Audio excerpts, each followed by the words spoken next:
How good was Pistol Pete Maravich actually, bro? I ain't gonna lie. The comments of the video with Pete Maravich, bro, people were saying, I know he died, bro. I know. Rest in peace to Pete. That 23 LSU jersey, I gotta have it. I gotta have it. But we about to start looking more into him because, hey. Pete Maravich, better known as Pistol Pete, was one of the best NBA players of the 70s. A dribbling magician, outstanding shooter, and arguably the greatest NCAA player ever. Pete was playing a brand of basketball 40 years ahead of his time, and players today can't even do some of the stuff the Pistol did in the 70s. Here's the career retrospective of Pete Maravich and how his showmanship influenced future NBA stars, who stole a lot of their moves from the Pistol. Early life and the origin of the Pistol. Pete Maravich was born in 1947, and basketball was in his blood. His father, Press, was a professional player for 2 years in the NBL and BAA. Okay, his father played. He was born in 1947? Two leagues that merged and became the NBA in 1949. Press then started coaching, and because of his job, the Maravich family had to move a lot. The only constant for Press and his son Pete was basketball, which was a dish served for breakfast, lunch, and dinner. While Pete was only an infant, he already started dribbling, and by the age of 7, he started playing organized basketball. When Press Maravich coached at Clemson University, he would always bring Pete to practices and games, and the two would always talk about basketball in some shape or Hold on, his daddy coached at Clemson? Okay, that was, okay. form. Pete would dribble the basketball on his way to school, while he rode on a bike, and even slept with the ball. At the age of 12, he was practicing up to 10 hours a day. His father taught him the fundamentals, but Pete loved basketball so much that he started improvising, and countless hours in the gym all alone gave birth to some of the most spectacular moves the NBA has ever seen. But more on that later. As a freshman, Pete started playing for Daniels High School in Clemson at the age of 14, but he barely played on a team filled with seniors. And even when Pete would Hold on, so Pete from South Carolina? Am I tripping?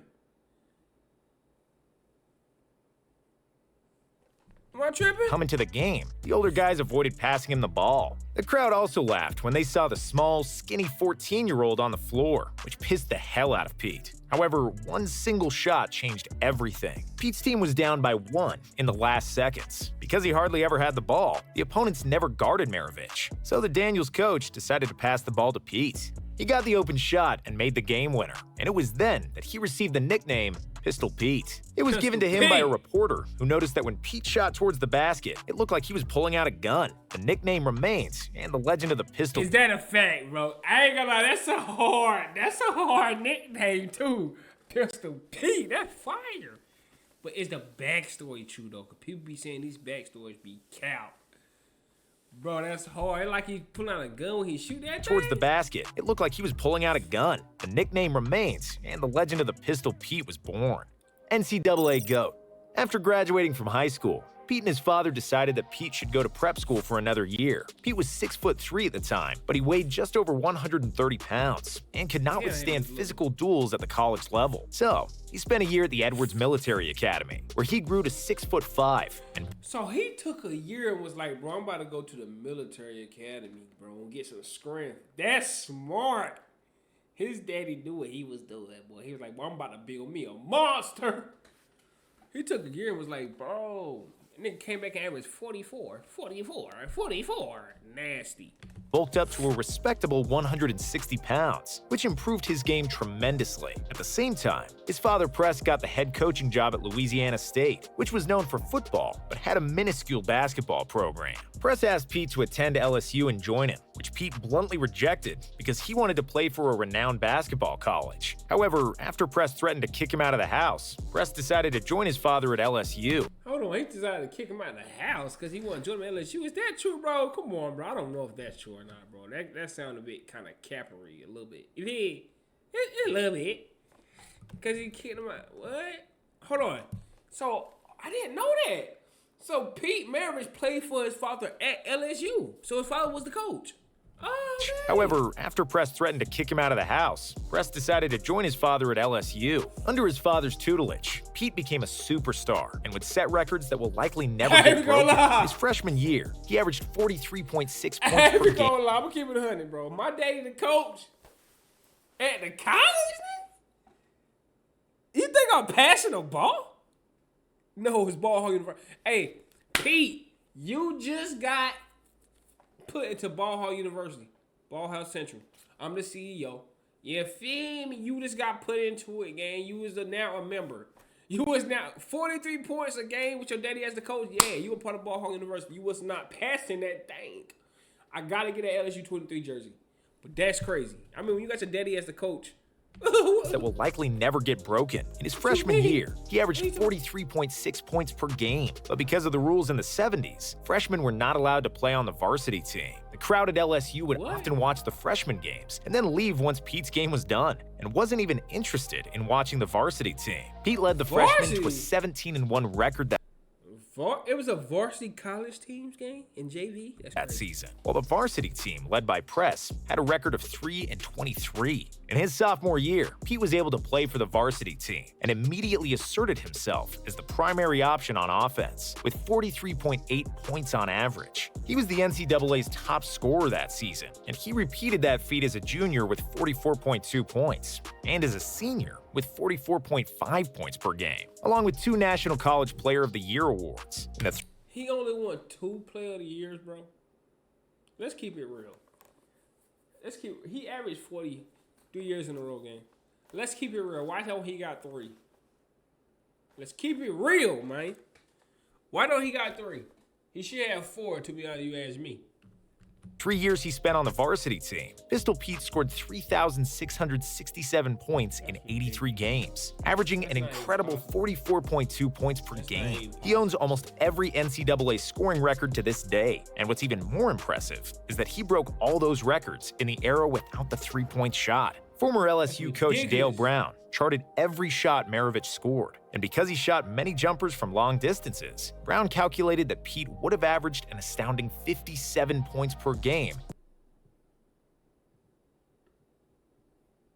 if his long jumpers counted as threes. A globetrotter in the NBA, Pistol Pete was the most known player in the country by the time he finished college, and he had plenty of options where to continue his career. He was contacted by half the ABA teams, many NBA teams, but also the Harlem Globetrotters, who offered Maravich $1 million to join them. Maravich dribbled the ball like a globetrotter. He shot the ball better than all of them, and he knew every basketball trick in the book. Between the legs, behind the back, dribbling 2 balls at the same time, you name it, Pistol Pete was doing it. If he had joined the Globetrotters, he would have been the first white member, but he'd fit right in because of a unique skill set. However, his dream was to play in the NBA like his dad, and the Pistol was selected with the 3rd pick by the Atlanta Hawks in the 3rd pick? Who got drafted before Pete?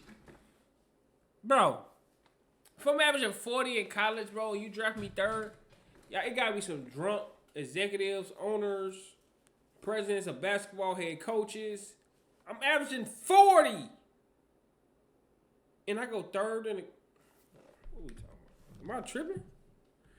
Did he play with a necklace on?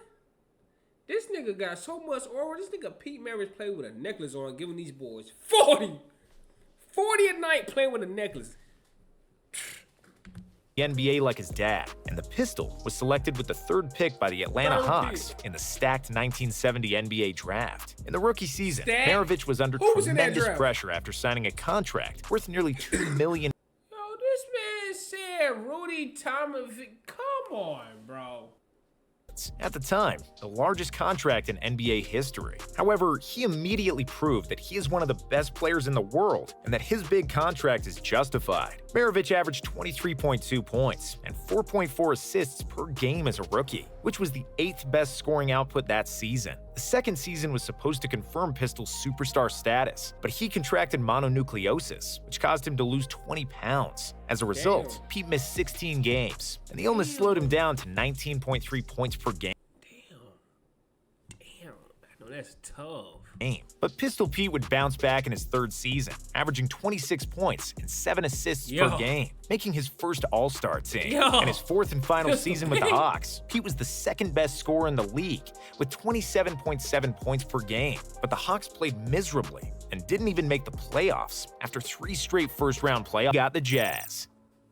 New Orleans Jazz joined the NBA in 1974, and in the expansion draft, they acquired Maravich from the Hawks for 2 players and 4 draft picks. By doing so, they signed the local hero, considering that the Jazz Arena was less than 100 miles away from LSU. Joining a newly established franchise is a double-edged sword, and Pete learned that the hard way. Yes, he was a beloved superstar, and all the fans wanted to see him play, but on the flip side, the New Orleans Jazz wasn't any good, just like most new teams aren't. The Jazz didn't make the playoffs until 1984, 5 seasons after Maravich left the team and their relocation to Utah. But even though he never made the playoffs, Pistol Pete was playing the basketball of his life with the Jazz as one of the most unstoppable players in the league. Bro, they never made the playoffs? Averaged 25.2 points.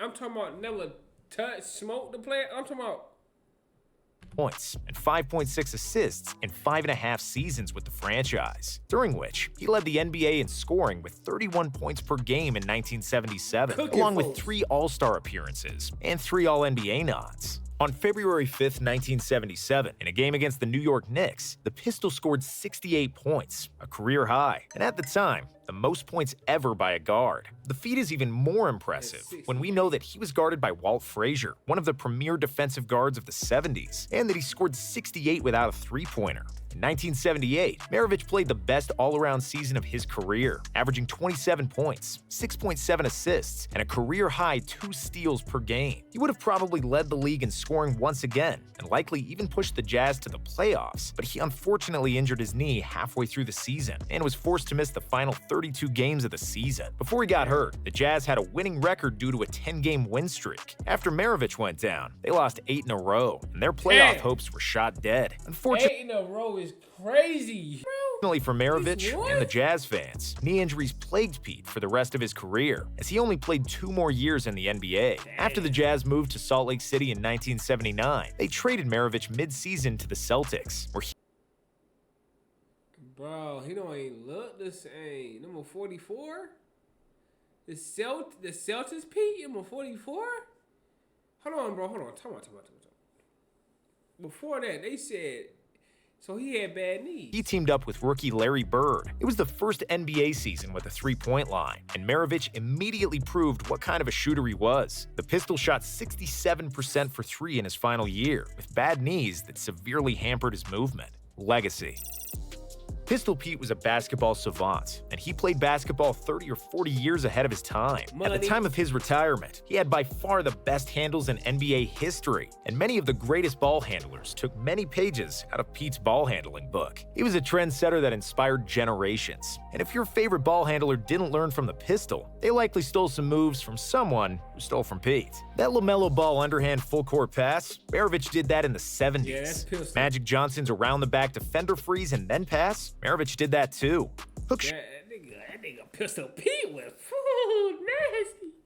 Shot like Kareem, turnaround jumper like MJ, or readjusting his jump shot mid-air like Larry Bird. It was all routinely done by the Pistol. When he played the game, the NBA was dominated by centers like Wilt Chamberlain and Kareem, and guards like him were unicorns. Other than Jerry West, nobody else attempted that many jump shots, let alone made them with great accuracy. With an unbelievable floater and layup game, finishing with both hands, killer handles, and the ability to both score and pass, Pistol Pete is most often compared to Steve Nash, a guy who came to the NBA 16 years after. I can see that Steve Nash comparison. I'm not even gonna lie to you. I can see that, like, I'm talking about like literally handed. I can see that, bro.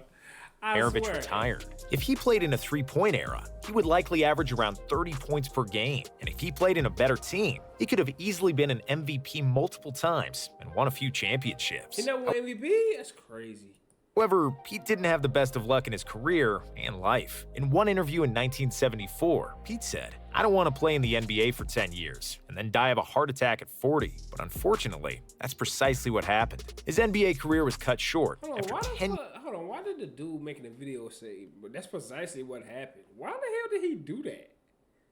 Like, what? Like, bro, that was crazy. Like, what? Why?